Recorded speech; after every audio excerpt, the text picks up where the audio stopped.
Bonjour à tous, c'est Yannick Roth, en bas sur la photo qui prend la parole et qui vous accueille. Je suis avec mon collègue et ami Antoine. Bonjour à tous. Voilà, salut Antoine. Merci à vous pour votre présence aujourd'hui à notre webinaire sur des 15, pas les 15, mais 15 exemples de bannières cookies qu'on a voulu regarder, qui sont plus ou moins créatives selon nous, plus ou moins réussies selon nous, à la fois au niveau de la conformité, mais aussi au niveau du design et de l'expérience utilisateur. Et pour sortir un petit peu du discours qui est très légal parfois et un petit peu très orienté vers la conformité et être un petit peu plus concret, on a voulu faire un webinaire qui est par ailleurs aussi un billet de blog sur notre blog. Et donc, on aura peut-être davantage de formats de ce type à l'avenir où, au fait, on prend des exemples. Il ne s'agit pas de taper sur l'une ou l'autre des marques ou l'une ou l'autre des agences. Il s'agit d'expliquer qu'est-ce qui est bien, selon nous. Et il y a des bons exemples, mais qu'est-ce qui est probablement amélioré, si je peux dire ça. Alors, parfois, il y a beaucoup de choses à améliorer, hein. Il y a des marques qui ne sont pas au point. Parfois, il y a très peu de choses à améliorer. Et parfois, il y a des choses qui ne sont même pas améliorées encore parce que ça doit être fait dans le cadre de recommandations de la CNIL. Mais ces recommandations ne sont pas encore sorties. C'est-à-dire qu'elles vont sortir dans les prochaines semaines ou dans les prochains mois. Donc voilà, il s'agit d'être concret et puis d'avoir une vision sur ce que font d'autres marques, ce qui peut pour certains d'entre vous, que j'ai vu dans l'audience, être aussi une forme de veille. Voilà. Donc cette présentation sera enregistrée évidemment, elle est enregistrée, elle sera disponible sur YouTube ensuite librement. Et nous serons ravis d'en partager les slides. Voilà. Donc, je vous propose qu'on commence parce qu'il y a quelques personnes qui sont arrivées depuis. Antoine, est-ce que tu veux passer à la prochaine slide et commencer par une rapide présentation de ce que fait Didomi pour ceux d'entre vous dans l'audience qui ne savent pas ce qu'on fait? Bien sûr. Donc, pour ceux qui ne nous connaissent pas encore, Didomi, nous, on est une entreprise française qui est spécialisée dans la gestion du consentement. Donc, concrètement, faire de la gestion du consentement, ça se résume à 3 grands pans d'activité. Le premier étant d'être capable de collecter des consentements. Donc ça, c'est être capable de proposer des bannières qui vont s'adapter aux différents environnements que vous allez utiliser, que ce soit du web, de l'INAP, de l'AMP. On va bientôt sortir les consentements pour la télévision, la TV segmentée. Ça peut également être sur des workflows bien spécifiques liés au offline, mais c'est pas le cas présent pour les cookies, on va pas en parler aujourd'hui. L'idée, c'est qu'une fois que ces consentements sont collectés, on va avoir besoin de pouvoir travailler dessus, c'est-à-dire de les stocker et l'analyser, et ce pour 2 raisons. Le premier, c'est que maintenant, la collecte d'un consentement cookie, et c'est ce qui a changé majoritairement depuis 2018. En 2018, on parlait simplement d'une mise en conformité. Là, maintenant, les entreprises ont véritablement pris la pleine mesure de ce que ça veut dire. Si on y réfléchit bien, c'est la première interaction que vous allez avoir avec un client, un utilisateur. Donc pour ça, on va avoir besoin de travailler dessus. Donc là, nous, chez Didomi, on met à disposition de nos clients des modules d'A/B test, des modules d'analytics, que vous pouvez même intégrer à vos outils de BI afin de pouvoir mesurer, travailler tout ça. Le but, c'est qu'on vous aide à optimiser les taux d'opt-in tout en restant dans la conformité. Et enfin, le dernier pan de notre activité, c'est être capable de restituer et partager ces consentements, les partager dans un premier temps avec votre écosystème de partenaires, que ce soit pour de la monétisation, du retargeting, de l'analytics, de la personnalisation du site, mais on peut, dans certains cas, devoir les partager avec les autorités de protection des données, la CNIL en France, ou les autorités de protection des données respectives dans chacun des pays européens, dans le cadre d'un contrôle, par exemple. Donc, comme je vous le disais, on est une entreprise française, mais qui est assez jeune. Ça fait à peu près 2 ans, jour pour jour, qu'on a lancé la commercialisation de Didomi. Et on est très content des résultats qu'on enregistre. Il semblerait que nous soyons la solution la plus implémentée en Europe. Euh, on a fait ce petit calcul la semaine dernière. On est maintenant live sur plus de 90 000 sites et applications dans 17 pays. À l'échelle d'un trimestre, on va collecter les consentements pour plus de 2 milliards d'appareils. Donc ça, c'est vraiment les consentements qui vont être collectés par le biais de la SMP Didomi directement. Et sur une échelle mensuelle, notre technologie va être capable va lire plus de 40 milliards de consentements. Donc ça veut quand même dire qu'il y a des volumes de trafic qui sont très importants qui transitent par notre solution. Initialement, on travaillait beaucoup avec les médias. C'est un parti pris qu'on a fait dès le départ avec Didomi en se disant les médias, un média va être le type de client le plus exigeant pour nous. Si on est capable de répondre à l'intégralité des problématiques d'un média, derrière, plus aucun site va nous poser de problème. Du coup, on est devenu la CMP de référence en Europe pour tous les médias et on commence maintenant à s'ouvrir aux États-Unis. Et on travaille de plus en plus avec d'autres verticales comme le e-commerce, l'industrie, les télécoms, le e-commerce. Donc, on est très content des résultats et de la confiance que nous témoignent nos clients. Donc, en plus de la partie, bien sûr, gestion des consentements cookies, on a développé une deuxième solution pour venir compléter le dispositif qui va permettre de gérer l'intégralité des consentements et préférences dont une entreprise peut avoir besoin, que ce soit pour des consentements marketing, pour les emails ou la prospection commerciale, par exemple, mais c'est également des préférences clients qui n'ont aucune obligation légale, mais qui permettent d'améliorer la qualité de la relation, telles que les préférences en termes de fréquence de contact, les canaux de communication, etc., etc. On fait régulièrement des webinars et on poste régulièrement du contenu sur ce sujet de Preference Center. N'hésitez pas à regarder directement sur notre site parce que c'est un sujet qu'on ne va pas aborder aujourd'hui. Hop. Donc, comme vous le savez, il y a le RGPD qui est entré en vigueur en 2018 et qui va donner une enveloppe légale en fait à toutes les obligations maintenant qui incombent aux entreprises en matière de collecte de consentement. Ce RGPD, c'est un texte global à l'Europe, mais il y a des interprétations nationales. Donc aujourd'hui, on va rentrer un petit peu plus dans les détails des attentes de la CNIL en France et en particulier des différentes directives qui ont été publiées. Donc voilà une petite frise chronologique. Donc l'année dernière, au mois de juillet, la CNIL a publié une série de lignes directrices et les entreprises ont jusqu'au mois de juillet 2020 du coup pour le mettre en vigueur sur leur site. Donc ça donne plus de précision sur la manière de collecter un consentement, comme le fait de pouvoir devoir afficher des finalités, etc. Qu'un consentement global n'est plus valable, que le consentement au scroll n'est plus valable non plus. Et plus récemment, la CNIL a lancé une consultation publique sur une série de nouvelles directives.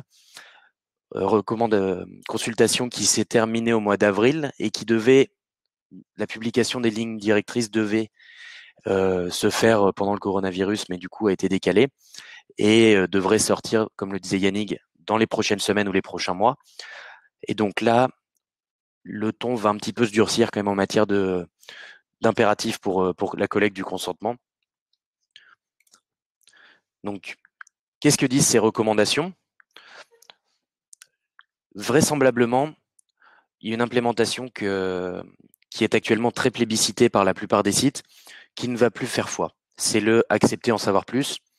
La CNIL va demander à ce qu'on respecte une symétrie entre le bouton accepter, refuser, c'est-à-dire de ne pas utiliser de couleurs douteuses ou d'implémentation douteuse. Donc, c'est quelque chose d'extrêmement clair. Même police, même taille, même couleur, côte à côte.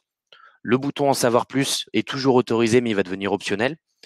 De même que le fait de pouvoir mettre, par exemple, une petite croix sur la bannière de collecte du consentement qui va permettre de différer la collecte du consentement.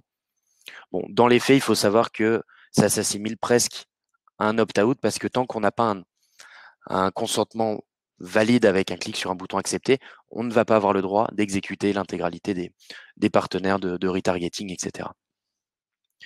Donc, la CNIL aimerait également qu'on présente les différentes finalités avant l'obtention du consentement. Ça répond, afin de répondre à la dimension éclairée du consentement, afin que l'utilisateur sache vraiment ce pour quoi il va consentir. Et enfin, de présenter les différents partenaires. Sur un site internet, l'écosystème est très souvent assez complexe, c'est-à-dire qu'on a un premier partenaire qui va collecter le consentement et la donnée. Il va ensuite envoyer ces informations-là à un autre partenaire, etc., etc. On peut vite arriver à une chaîne de valeur assez complexe. Et donc là, la CNIL demande à donner plus d'informations sur au moins les partenaires de premier et deuxième niveau. Les modifications risquent également d'impacter la durée de vie de validité d'un consentement. Donc, bien faire le distinguo. En France, on a le droit d'utiliser des cookies dont la durée de vie maximale est de 13 mois. Actuellement, les consentements pour ces cookies ont une durée de vie tolérée qui va jusqu'à 13 mois. Et la CNIL préconise que le consentement soit valide seulement 6 mois maintenant. Enfin, apparemment, c'est ce qui va sortir. Enfin, la CNIL insiste sur le fait qu'il doit être simple pour l'utilisateur de pouvoir revenir sur ses choix. Donc, elle suggérait l'idée d'avoir une icône statique sur le site qui reste en bas de page à gauche ou droite, qui permettent de faire réafficher la bannière afin que l'utilisateur puisse visualiser ses choix et, s'il le souhaite, les modifier. Donc, également la possibilité une notion qui est assez nouvelle pour la CNIL, qui est celle d'avoir le droit de ne pas faire de choix. Donc, c'est ce qu'on disait tout à l'heure, pouvoir fermer la bannière de collecte du consentement et la réafficher à une fréquence qui va être propre à l'éditeur du site. Donc ça, c'est bien, on laisse de la marge de manœuvre au site, c'est lui qui va définir ça, tout en sachant quand même qu'il doit une réciprocité, c'est-à-dire que cette durée doit être identique pour de l'opt-in et pour de l'opt-out. Et enfin, et ça c'est quelque chose qui n'est pas nouveau, mais qui va vraiment être gravé dans le marbre maintenant, une entreprise va devoir être capable de démontrer à tout moment qu'elle a bien effectivement collecté un consentement d'une manière fiable et de pouvoir le démontrer à tout moment. Donc ça, on va vraiment officialiser les choses et ça impose de passer par des solutions fiables qui vont permettre d'assurer une traçabilité de tout ce qui a été fait. Et la CNIL donne vraiment toutes les cartes puisqu'elle a même publié sur son site les axes de contrôle qu'elle va faire en 2020. Donc les contrôles vont reprendre vraisemblablement en septembre. Et ils vont s'axer autour de 3 grands pôles. Le premier, c'est les cookies et les traceurs. On va vérifier que les consentements soient bien collectés, qu'il n'y ait pas de manœuvre frauduleuse ou trompeuse pour l'utilisateur. Il y a également la donnée de géolocalisation, mais elle est assez liée à celle des cookies dans une certaine mesure, où la géolocalisation se base sur du consentement. Donc très souvent, le consentement pour des données de géolocalisation va être collecté au même moment que pour les cookies et les traceurs. Et enfin, le dernier axe de contrôle de la CNIL va s'axer autour des données de santé. Donc là, la liste des entreprises concernées est assez limitée. Donc là, on va vous montrer avec Yannick quelques exemples de sites. On avait initialement rédigé un billet de blog et vu l'engouement qu'a eu cet article de blog, on a décidé d'aller plus dans les détails et de donner plus d'informations sur le pourquoi du comment. Donc on va le faire maintenant. Exactement, merci, merci Antoine. Donc là, on rentre dans le dur du sujet avec 15 exemples. L'ordre n'est pas un classement de préférés ou pas de préférés, c'est juste l'ordre qu'on a repris dans le billet de blog, enfin du billet de blog. Et puis voilà, pour certains de ces exemples, Antoine va regarder en direct le site en live, donc si vous êtes en train d'écouter, très très bien. Sans regarder, il n'y a pas de souci, mais Antoine nous dira quand il ira directement sur le site pour regarder quelques exemples et n'hésitez pas à regarder du coup en même temps. On sait comment ça fonctionne, on est pour certains d'entre nous chez nous, pour d'autres au travail, mais les webinaires, on les écoute autant qu'on les regarde parfois. Donc c'est parti. Antoine, le premier, c'est l'exemple du site InVision, qui est quand même un site référent en termes de design et de créativité dans le monde du web. Qu'est-ce que tu as pensé de leur bannière? Enfin, c'est pas une bannière, c'est plutôt une pop-up entre guillemets cookie en bas à gauche, sachant que c'est un site et un éditeur américain qui est du coup probablement pas soumis aux règles de la CNIL ou aux recommandations de la CNIL, il doit même pas en avoir connaissance. Mais alors moi, je trouve qu'il y a un très bon travail qui a été fait dans la mesure où ils sont très clairs. Premièrement, les cookies, on utilise des cookies, etc. Ils sont transparents dessus. Donc là, l'utilisateur a la liberté soit de cliquer sur le bouton Got It, tout accepter en blanc, soit de cliquer sur le lien Edit Settings et auquel cas, là, une vraie CMP va s'afficher. L'utilisateur va voir les différentes finalités et va pouvoir s'opposer du coup au traitement de ces données à caractère personnel s'il le souhaite. Pour moi, c'est quelque chose qui est tout à fait correct en matière d'implémentation. Merci. Tu peux passer à la suivante si tu veux. Et je rappelle à tous ceux qui nous écoutent et nous regardent qui peuvent poser des questions sur les exemples ou des questions plus générales. Numéro 2, encore une fois, c'est pas un classement. On a ici Deezer, un site quand même très connu, reconnu en France. Qu'est-ce que tu as pensé de leur bannière qui ressemble ici un peu à un cookie wall, c'est-à-dire à quelque chose qui bloque l'accès au site? Je ne sais plus si c'est le cas. Avec un gros bouton j'accepte et puis un petit bouton Ouais. gérer les préférences. Pas de refus aujourd'hui, sachant que Deezer est un éditeur français. Donc toi, qu'est-ce que tu en penses? Alors, il y a du positif et il y a du négatif dans cette bannière. Comme tu le soulignes, le fait de vraiment minimiser le bouton Manage Settings, ça peut être discutable. En revanche, ce qui est bien, c'est que là, on est vraiment sur une logique de vraie collecte d'opt-in. Là, l'utilisateur, il va vraiment faire son choix. Il clique sur un bouton j'accepte. Le consentement n'est pas collecté au clic de navigation ou au scroll, et il a véritablement la possibilité de s'opposer à ce traitement des données à caractère personnel s'il le souhaite. Donc, moi, j'aurais tendance à dire que c'est quand même une très bonne implémentation. Euh, En plus de cela, d'un point de vue vraiment métier, ça va permettre de collecter le consentement extrêmement tôt dans la navigation. Par rapport à d'autres implémentations, le consentement va être collecté à un clic de navigation. Là, l'utilisateur va donner son consentement dès la première page. Donc, il y a un vrai bénéfice à en tirer d'un point de vue marketing et digital. Ok, merci. J'ai eu une question de Florian qui pose une question sur InVision. Donc, étant donné qu'on est au tout début encore, je peux te laisser de revenir à la slide précédente. Donc tu peux, bon, tu Bien vois sûr. peut-être. Ah bah non, tu vois pas la question parce que tu es en plein écran. Donc, je te la lis sur InVision. Et On ne non. peut ni fermer avec une croix ni refuser. Qu'en pensez-vous? Est-ce qu'il faut préconiser ce type d'interface? Est-ce que ça pose un problème ou un souci particulier? Ou est-ce que ça, c'est pas. Voilà. Qu'est-ce que tu penses de sa question? Enfin, pas ta question, mais est-ce que tu peux y répondre? Alors, oui, je peux y répondre. Alors, en effet, il n'y a pas de croix. Il faut savoir que il n'y a rien d'impératif à mettre une croix actuellement. À titre personnel, qui n'engage que moi et pas Didomi, je trouve que cette croix, c'est un petit peu un retour en arrière par rapport à ce qu'on a pu voir par le passé. Ça va pas dans le sens de la responsabilisation de l'utilisateur. On a fait des tests avec des clients. Mettre une croix, il y a quasiment une personne sur deux qui va cliquer directement dessus sans lire les finalités. Donc l'utilisateur va pas vraiment savoir ce pourquoi il refuse de consentir ou pas. Donc actuellement, c'est pas gênant du tout qu'il n'y ait pas de croix. Ça va probablement devenir obligatoire si les lignes directrices vont être adoptées en blanc par la CNIL. On va le voir ça dans les prochaines semaines. Mais là, actuellement, il n'y a rien de gênant au fait qu'il y ait pas de croix. Et moi, je préconise, tant que ce n'est pas obligatoire, de ne pas en mettre. Merci, merci Antoine et puis merci Florian. On peut passer à la 3, la troisième, Back Market. Alors j'ai moi-même effectué un achat pour 2 nouveaux collaborateurs qui arrivent la semaine prochaine sur Back Market ce matin, et ils ont quand même un ton de marque qui est très un petit peu comme Capitaine Train à l'époque, qui est quand même très particulier avec beaucoup d'humour. Est-ce que la bannière cookie correspond à ce niveau d'humour, ou est-ce que voilà, qu'est-ce que tu en as pensé pardon de Back Market, Antoine? Moi, je trouve que ça correspond très bien à la ligne éditoriale entre guillemets de Back Market. Ils nous ont habitués à avoir une communication qui est extrêmement drôle, qui est très naturelle, qui a un côté très friendly. Et bah là, je vais vous montrer directement sur leur site à quoi ça ressemble. Hop.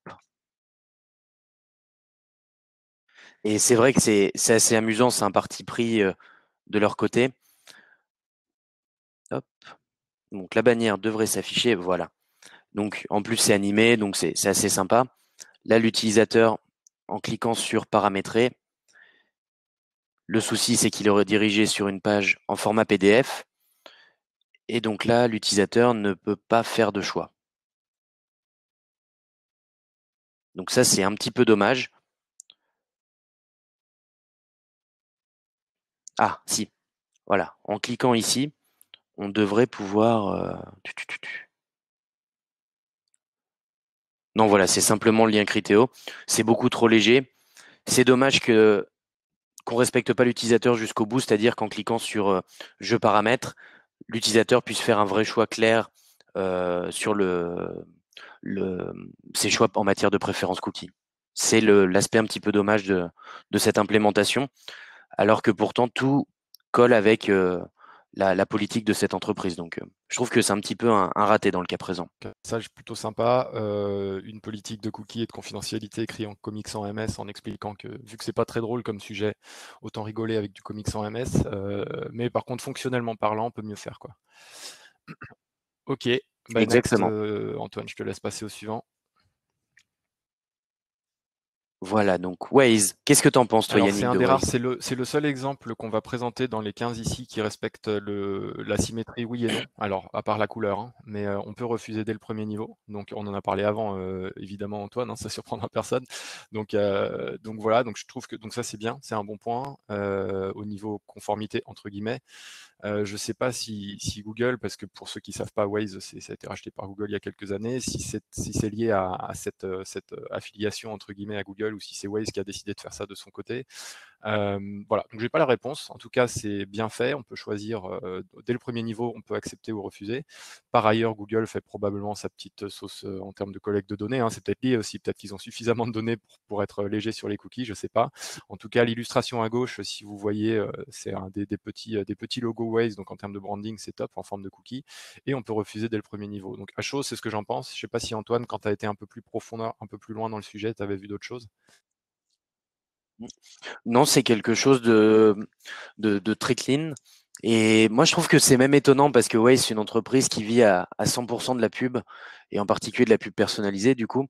Et c'est assez surprenant, du coup, qu'ils aient autant d'anticipation à noter de leur côté sur le fait de pouvoir s'opposer en un seul clic au dépôt de cookies et au traitement de données à caractère personnel. En sachant que ça doit impacter quand même leurs revenus. On a calculé que entre un opt-in et un opt-out, ça ne veut pas dire qu'il n'y a plus de pub. Se dire un opt-out qu'on ne va pas faire de pub qui utilise des données à caractère personnel. On va diviser en gros le revenu de l'éditeur du site par deux. Donc ça a un impact qui n'est pas négligeable. Un clic sur je refuse les cookies Ok, sur mon navigateur. merci Antoine. Alors je précise pour une question qu'il y a eu dans le chat à droite, si la question posait de savoir si, enfin la question était de savoir si c'est que des exemples d'Idomi. En fait, il y a quasiment que des exemples non d'Idomi. On a voulu avoir quelque chose qui sort de notre. Donc on n'est pas en train de promouvoir les bons ou les mauvais clients ou les bons ou les mauvais élèves d'Idomi. Il n'y a qu'un seul client qui est un client d'Idomi, mais je ne vais pas le dire là. Vous allez regarder si vous voulez dans l'onglet questions parce que c'est une information qui n'est pas publique. Donc vous le verrez, mais ce ne sera pas visible dans l'enregistrement. Voilà, donc ce ne sont pas des exemples, 14 sur 15 ne sont pas des exemples d'Idomi, ce sont d'autres entreprises que peut-être on aura en exemple demain, hein, mais ce n'est pas l'objectif du webinaire, c'est des personnes dont on a regardé le site parce qu'on aimait la marque, on savait qu'ils avaient un ton particulier ou pas mal d'autres choses, donc voilà. Je te laisse aller sur la suite. Vas-y Antoine, et puis tu Et peux enchaîner sur la 5 après. bien sûr. Et même pour compléter ce que tu viens de dire, quasiment aucune de ces sociétés présentées aujourd'hui n'utilise de solutions CMP du marché. Pour la plupart, ce sont vraiment des solutions qui ont été développées maison. Donc ça, dans un certain sens, ce webinaire va montrer un peu les limites du fait maison dans ce domaine. Actuellement, il y a très peu d'avantages à développer ce système-là soi-même. Hop. Donc exemple suivant, on se retrouve chez Snapchat. Qu'est-ce que tu en penses, toi, Yannick? Encore rester dans mon côté superficiel, moi j'aime bien les cookies avec les fantômes. Je t'avoue que je me rappelle plus, ce qu'il y avait quand on allait dans le paramétrage des cookies, donc ouais, tu vas Je vais peut-être te me montrer. montrer. Voilà, a priori, c'est plutôt sympa. Moi, en tant qu'utilisateur lambda, je suis pas utilisateur de Snapchat sur mobile, je clique sur accepter et puis je continue mon petit bonhomme de chemin. Donc comme ça, a priori, je me dis c'est sympa. Voilà, dis-en-moi plus. Et on est sur une implémentation qui est tout à fait correcte parce qu'on arrive, on a bien les différentes finalités avec le listing des cookies, des partenaires qui sont disponibles si nécessaire. On est sur un opt-out par défaut. Donc c'est pas du neutre, c'est un petit peu dommage parce que dans l'absolu, on présuppose que ça c'est de l'opt-out, mais rien ne le dit en fait. Donc quand on parle d'implémentation un petit peu trompeuse, c'est quelque chose qu'on a déjà vu sur pas mal de sites. Donc à voir, mais sinon on est quand même sur quelque chose qui est pas trop mal fait, donc rien à redire à ce niveau-là. Si, je te remonte une question qui a été posée dans le chat aussi parce qu'elle est pertinente pas par rapport à Snap, mais en général. Euh, Pardon, j'avais mon téléphone qui sonnait, c'est pas le bon moment. Est-ce qu'on peut, avec la solution d'Idomi, paramétrer autant que ce qu'on voit là? Alors, tu peux répondre à la fin si tu veux, si tu penses qu'il y aura d'autres questions. D'autres exemples parlants, mais je pense que si tu veux, tu peux aussi répondre maintenant. Moi, la réponse courte que je donne, évidemment, c'est oui, Ah, mais tu sais bien mieux que moi qu'est-ce qu'on peut implémenter et qu'est-ce qu'on ne peut pas implémenter, parce que tu accompagnes de nombreux clients. Donc peut-être que tu peux dire qu'est-ce qui est possible en termes de personnalisation avec une solution comme Didomi, et peut-être les autres sur le marché si tu veux y aller, même si on ne connaît pas tout ce qu'ils font les autres. alors, bah, je vais peut-être plutôt parler d'Idomi que je connais très bien, ça m'évitait de dire des sottises. Donc, on arrive sur un niveau de personnalisation qui est très élevé chez Didomi.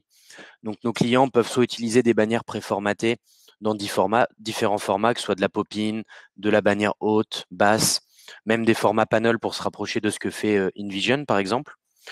Ils peuvent également créer leur propre CSS, que ce soit simplement pour modifier des boutons ou pour refaire à peu près tout ce qui est visuel sur la partie front.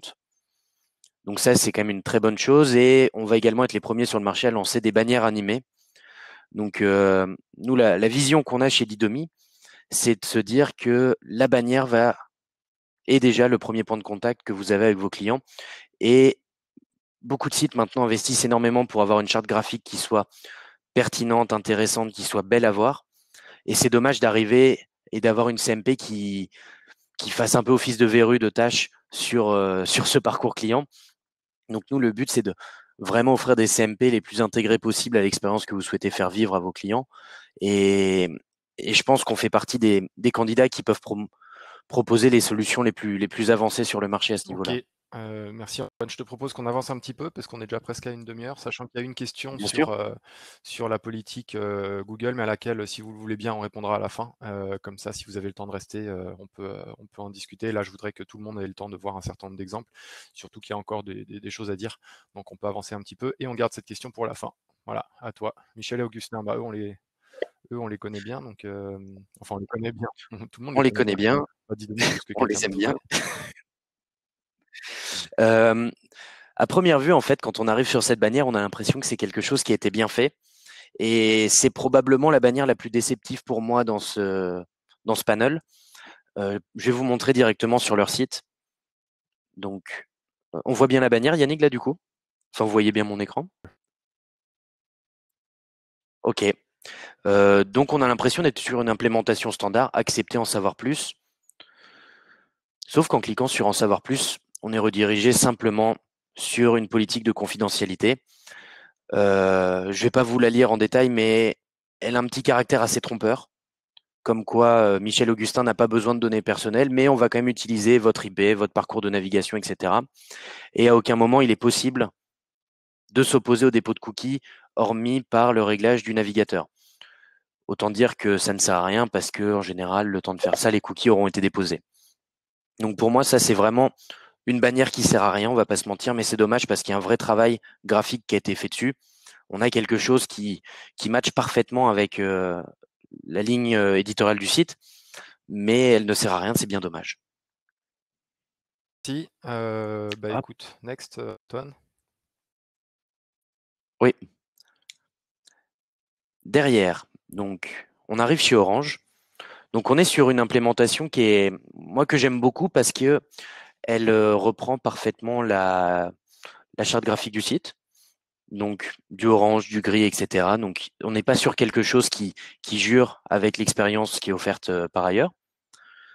On a une bonne information, c'est-à-dire Orange, Soch, leurs partenaires accèdent et stockent les cookies, etc.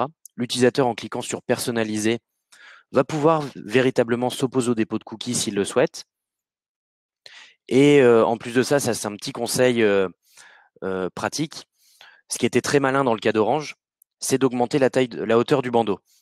En augmentant cette taille de bandeau, on va maximiser le taux de consentement. Euh, et c'est marrant parce que il y a beaucoup d'agences web qui vont conseiller de mettre la bannière de consentement cookie la plus petite possible afin de ne pas gêner l'utilisateur, de ne pas susciter de taux de bounce trop élevé. En général, c'est des choses, des éléments qui sont avancés sans jamais avoir été mesurés par leurs soins. Nous, on s'aperçoit que plus la taille du bandeau augmente, plus le consentement est collecté tôt et plus on a un taux d'opt-in élevé. Ça, c'est ce qu'on a mesuré de manière fiable avec nos clients. Par contre, on n'a pas de refusé là-dessus, Donc, Antoine, ça veut dire qu'il faudra le mettre en place? bah, aujourd'hui, il n'y a pas besoin de le mettre en place. Là, l'utilisateur, en cliquant sur s'il va sur si on montre le site d'Orange, par exemple, en exemple, moi, je trouve que au vu de la législation française et des directives CNIL qui sont en vigueur, il n'y a aucun problème. L'utilisateur arrive ici, il a directement un bouton tout refuser. On a des finalités, on a la liste des partenaires. Franchement, pour moi, on est sur une implémentation qui est extrêmement bonne. C'est très rare dans la pratique de voir des entreprises qui, dès le deuxième clic, permettent de s'opposer à tout. Et nous, c'est ce qu'on préconise auprès de tous nos clients et on insiste vraiment pour ça, pour avoir des implémentations conformes. On a quand même une ligne de conduite chez Didomi, c'est qu'on ne veut, nous, on ne veut pas que nos clients risquent une quelconque amende. OK. Merci Antoine. On peut passer au suivant. Je me rappelle plus quel était l'exemple numéro 8. Ah, Kinder. Le Non, slip non, non, français. Kinder, le slip français, c'est après.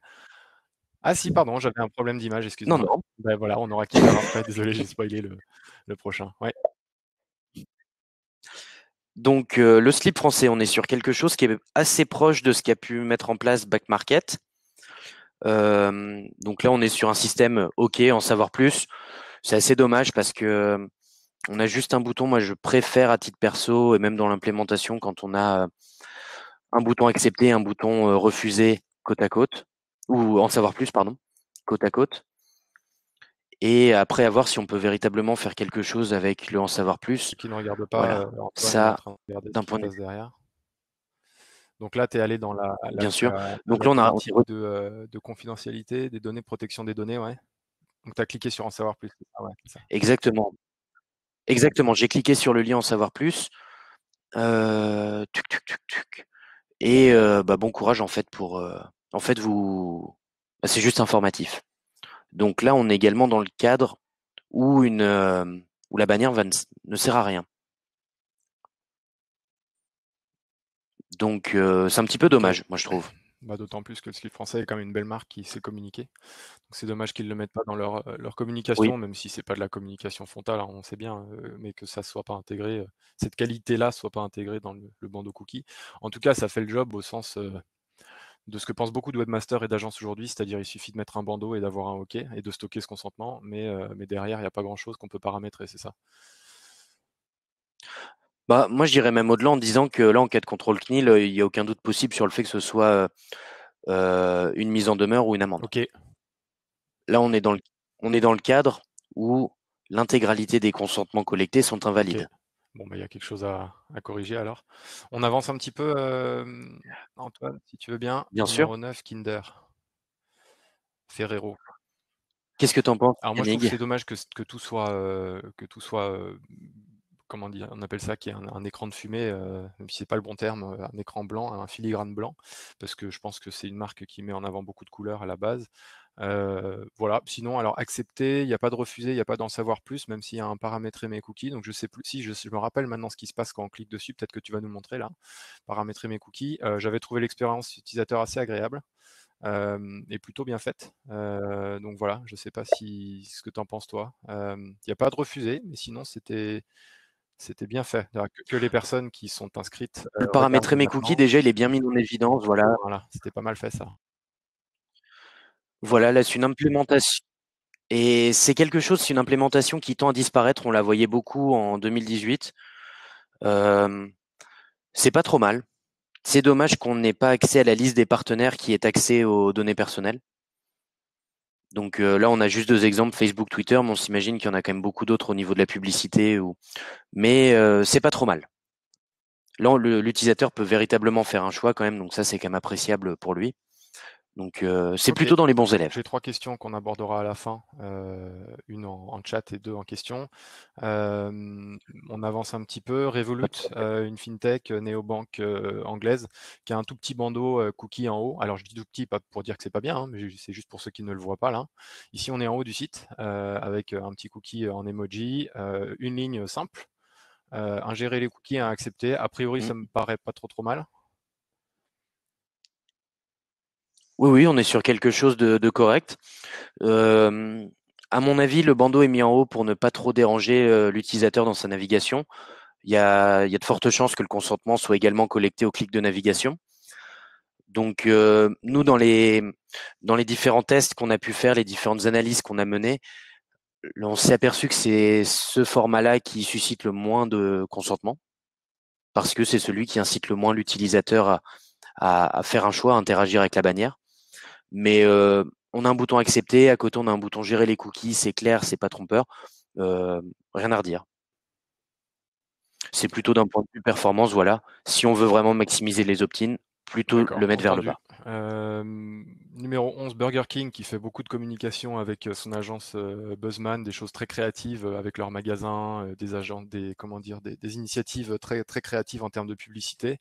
Est-ce que ça se reflète? Alors, on va pas dire que c'est la publicité, un bandeau cookie, mais qu'est-ce que tu as pensé de leur bandeau cookie sur burgerking.fr? Bah, il fait le travail. On peut tout accepter. On peut cliquer paramétrer ses cookies avec le lien qui est bien mis en gras, qui est quand même mis en évidence par rapport au reste du texte. C'est dommage, ça manque un peu de fun. On pourrait peut-être s'amuser un peu plus avec la bannière. Ils ont un univers qui est assez drôle. Ils sont habitués aux communications décalées. Donc, c'est peut-être en ce sens-là que moi, je trouve ça dommage, mais c'est juste d'un point de vue pratique.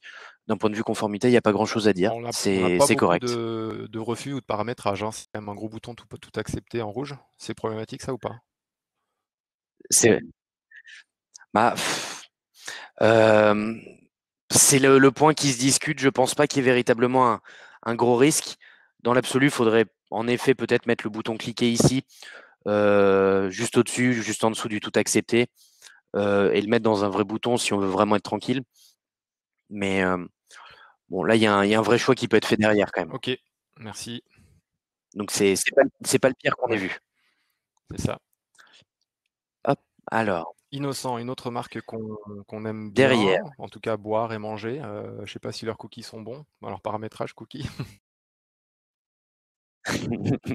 Leur paramétrage est pas trop mauvais. On a un vrai bandeau qui a le mérite d'exister. On va regarder ensemble s'il se passe quelque chose quand on clique sur le en savoir plus. Mais j'ai peur que non. Voilà. Bah bon courage pour modifier vos choix sur un PDF. Il y a même de fortes chances que les cookies soient déjà déposés en fait. On va regarder rapidement. Alors, tac. Non, apparemment c'est quand même. Mais j'imagine qu'en cliquant sur une page, le lien boisson par exemple, nos boissons, le consentement soit validé. Ah non, non. Mais du coup, en fait, on va quand même pénaliser l'utilisateur pendant toute sa navigation avec le bandeau qui prend un tiers de la page, sans moyen de l'enlever autre que l'acceptation des cookies. Donc, moi, d'un point de vue utilisateur, ça me dérange énormément parce que je me sens pénalisé par le fait que je ne veuille pas accepter qu'on utilise mes données à caractère personnel.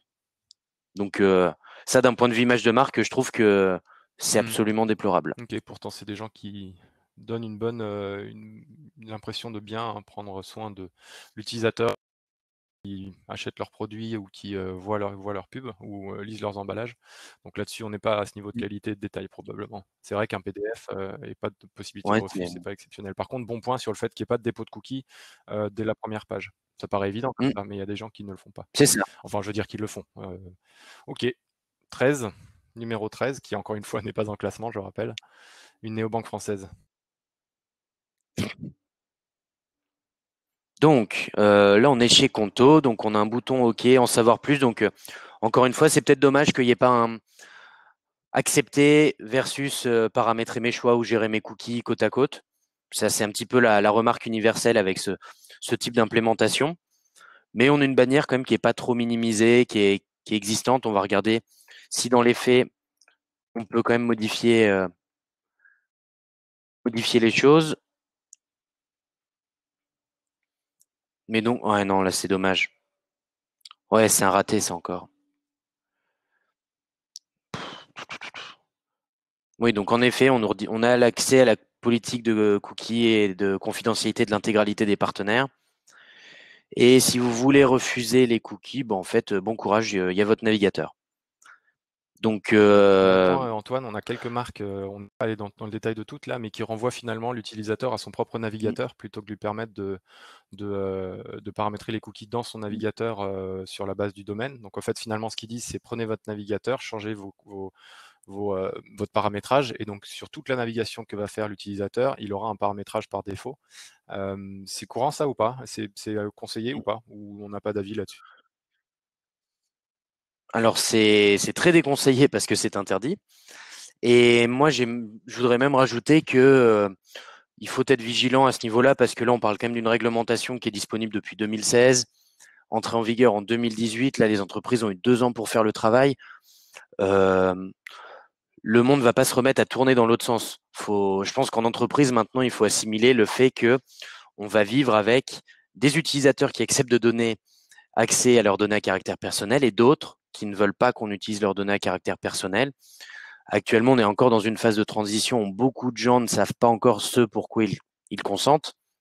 mais ça change au fil du temps, ça a demandé une période de transition. Moi, j'ai tendance à être assez intolérant vers les entreprises qui ont encore ce genre de pratique de nos jours. C'est dépassé, ça ne respecte absolument pas les droits d'un utilisateur. Il y a 0 point positif à ce type d'implémentation. Merci beaucoup Antoine. Avant-dernier exemple, numéro 14. C'était Strava, c'est ça, c'était Strava. Donc entreprise américaine avec Mmh, sa page française, hein, évidemment, on a été voir les pages françaises, mais entreprise américaine qui met en tout petit en bas à gauche une petite bannière avec une croix cette fois-ci, mmh, qui informe oui, l'utilisateur plus qu'il ne lui demande quoi que ce soit finalement.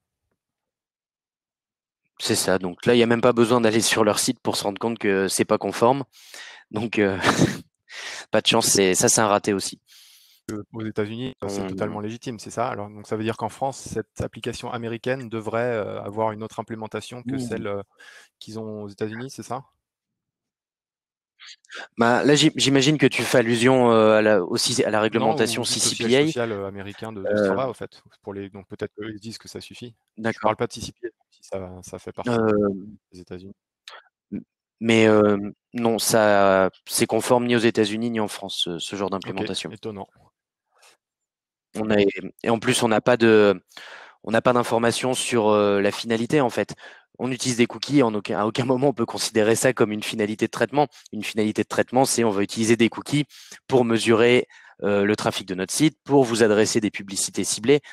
Mais utiliser des cookies pour utiliser des cookies, à aucun moment on peut dire que c'est une vraie Mmh. finalité qui Je informe pars du principe que l'utilisateur. c'est écrit dans Cookie Policy quand on y clique. Donc encore une fois, pour la France et l'Europe, c'est très Oui. probablement insuffisant, voire même certainement insuffisant. Pour les États-Unis, peut-être que ça suffit. Je serais étonné qu'ils aient pas fait cette vérification-là, mais voilà, on donne pas un conseil légal ici, hein. On n'a pas été dans le détail, on donne notre avis sur des choses qu'on a vues sur internet donc voilà. Allez, dernier exemple et ensuite on passe à une conclusion et on passe aux questions après.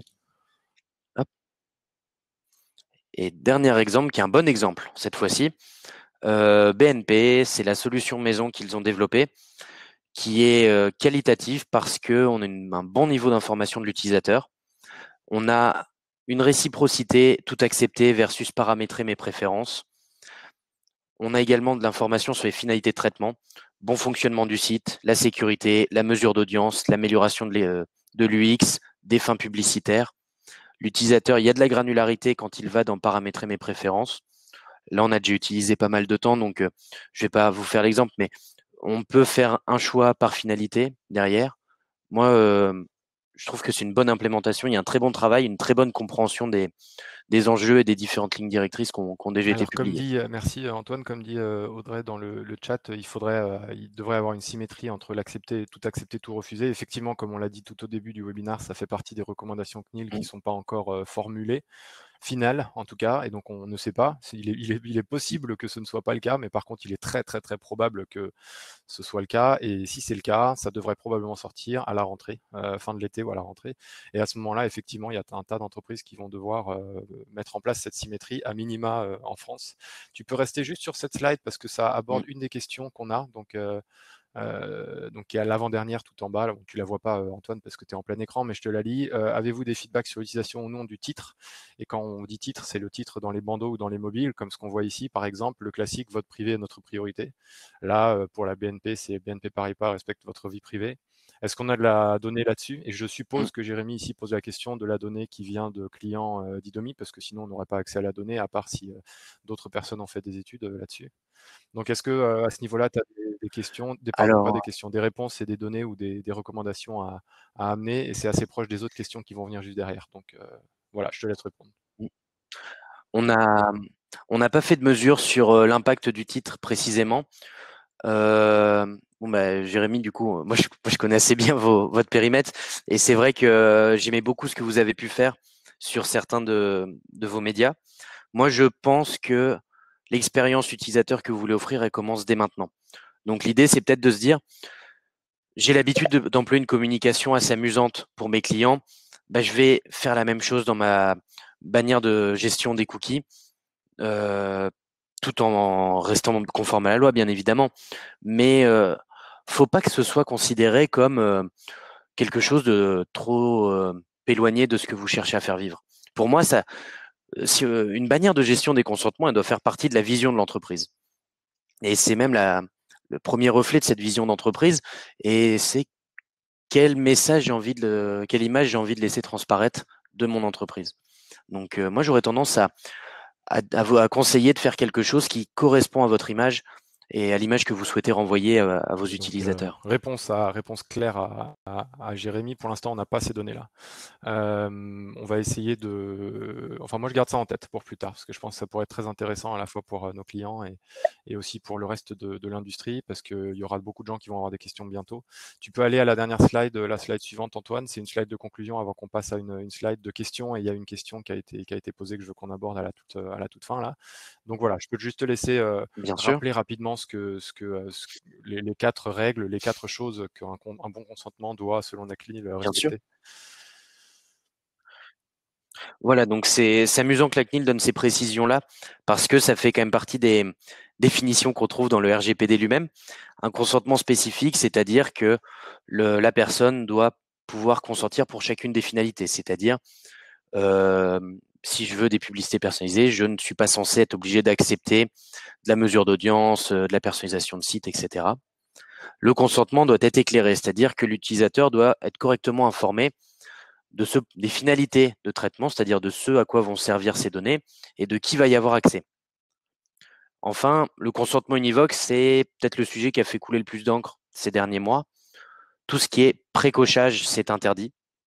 Donc nous, on est actuellement une des seules solutions à offrir un paramétrage neutre par défaut, c'est-à-dire ni pré-accepté ni pré-refusé. Ça, c'est quelque chose sur lequel il y a eu beaucoup de débats. Là, c'est tranché au niveau national en France, en Allemagne et dans d'autres pays européens. Et au niveau européen, je fais référence à l'affaire Planète 49, donc une jurisprudence allemande. Ça a été confirmé au niveau de la Cour de justice de l'Union européenne en novembre dernier. Tout ce qui est précochage de cases ou de conditions générales d'utilisation invalide l'intégralité des consentements qui ont pu être collectés par le passé. Ce qui veut dire que dans le cadre d'une entreprise qui l'aurait fait depuis un petit moment, ça oblige à effacer toutes les données qui ont été collectées avec un consentement non valide. Et enfin, garder à l'idée que on doit pouvoir démontrer la preuve de la collecte d'un consentement. Donc, si je reprends les quelques exemples mauvais élèves qu'on a pu présenter ce matin, bon courage pour présenter une preuve de consentement en cas de contrôle, parce qu'il n'y a aucun consentement qui peut être considéré comme valide dans certains cas. Et je ne sais pas s'il y a une vraie traçabilité qui peut être établie avec ces méthodes de collecte. Ok, merci Antoine. Tu peux aller sur la dernière slide pendant que je te lis une question qui a été posée. Il y a non pas il y a une demi-heure, il y a quelques minutes, mais elle est importante. On a pris du temps, là on est à presque 50 minutes. Donc est-ce qu'on a des résultats de tests sur les taux d'opt-in entre guillemets en savoir plus en mode texte ou en mode bouton et le fait de le mettre à côté du bouton ou bien dans la zone descriptive du texte ou autre, tu sais, parce que là aujourd'hui on a vu beaucoup de en savoir plus ou find out more ou autre. Donc est-ce qu'on a des données là-dessus ou même des remontées, on va dire qualitatives de certains de nos clients qui nous partagent un peu leur expérience? Non, dans la mesure où nous, chez Didomi, on a toujours un parallèle entre deux boutons. À aucun moment on permet de mettre le en savoir plus simplement dans le texte. Donc nous, c'est pas une implémentation qu'on autorise, parce qu'on la considère un petit comme invalide. Donc c'est pas quelque chose qu'on a pu tester. Quel niveau de liberté est-ce qu'a un client dans le paramétrage de sa solution? Imaginons qu'il est Didomi. Moi, j'ai, pour rien te cacher, ma femme qui m'a envoyé une capture d'écran avant-hier ou hier en me disant: «Tiens, c'est un client d'Idomi, mais je sais tout accepter ou tout refuser», que je me rappelle plus exactement, mais en tout cas, c'est tout précoché. Ça veut dire que certains de nos clients ont la possibilité de le faire et le font le choix de le faire, alors même qu'on le recommande. Est-ce que tu peux me dire juste, sur la liberté qu'a, quelqu'un qui choisit Didomi voilà, est-ce qu'il est forcé à respecter quelque chose ou est-ce qu'il a une certaine liberté? Alors nous, tous nos clients restent responsables de traitement. Donc en aucun cas, nous, on peut être tenu pour responsable de l'utilisation qui est faite de notre plateforme. Donc un client qui ferait ça prendrait vraiment un risque, mais qui serait uniquement pour lui. Didomi peut absolument pas être assimilé de près ou de loin à ça. Et pour les clients qui le feraient, en fait, il faut savoir que ça, par contre, c'était mesuré. ça ne sert absolument à rien parce qu'un client qui clique sur en savoir plus en général, c'est pour se mettre en opt-out. C'est le fait, et moi je trouve que l'expérience est même encore plus désagréable parce que je me dis voilà, c'est mon droit qu'on n'utilise pas mes données à caractère personnel. Si je clique sur en savoir plus et que plutôt que d'avoir un bouton tout refuser, on me demande de faire 5 ou 6 clics minimum pour m'opposer au traitement de mes données à caractère personnel, je me sens un petit peu pénalisé en fait là-dedans. Donc moi je trouve que c'est juste négatif de précocher et ça va rien apporter parce qu'un utilisateur qui arrive sur cette page-là en général, c'est Bah, pour de se toute mettre en façon, c'est le opt-out. conseil qu'on donne, hein, et c'est jamais on dirait l'inverse. Donc voilà. Après, donc le client a une liberté de paramétrer ça différemment. Ok. Bon, écoutez, je pense qu'on est au bout. Enfin, en tout cas, nous de notre côté, on est au bout de nos slides et de la présentation. On a eu un certain nombre de questions. Je vous remercie à tous pour votre participation. Si vous en avez d'autres, n'hésitez pas à les poser maintenant. Sans souci, on passe une minute ou deux à en discuter. Sinon, n'hésitez pas à contacter Antoine directement. On pourra vous envoyer la présentation, on pourra vous envoyer l'enregistrement. Vous le recevrez de toute façon si vous en avez envie ou si vous voulez le partager en interne. Voilà, donc il me reste qu'à vous remercier pour votre participation. Je te laisse le mot de la fin, Antoine. Également, bah, moi c'est également pour vous remercier de votre participation. J'espère que ça vous a intéressé. Si vous souhaitez aller plus loin dans cette discussion, n'hésitez pas à nous contacter ou à regarder à télécharger le livre blanc que Yannick a fait rédiger. Il est intéressant et il donne un peu plus d'informations sur nous, la vision qu'on a sur celle qu'est le consentement en entreprise et ce qu'il va être demain. Donc, n'hésitez pas à vous rapprocher de nous. Voilà, et je vous réponds à tous qui nous remerciez. Avec grand plaisir, bonne journée à tous. Un mot de la fin, après le tien, excuse-moi Antoine, c'est qu'on fera d'autres exemples d'autres webinaires de ce type et d'autres billets de blog de ce type, notamment sur très probablement le gaming, les jeux, parce que c'est un sujet très important, et des formats spécifiques au mobile. Donc c'est des choses qu'on fera à l'avenir. Donc restez proche de nous si vous le voulez bien. Voilà. Merci Antoine. Merci à tous. Merci Yannick. Je vous souhaite une bonne journée.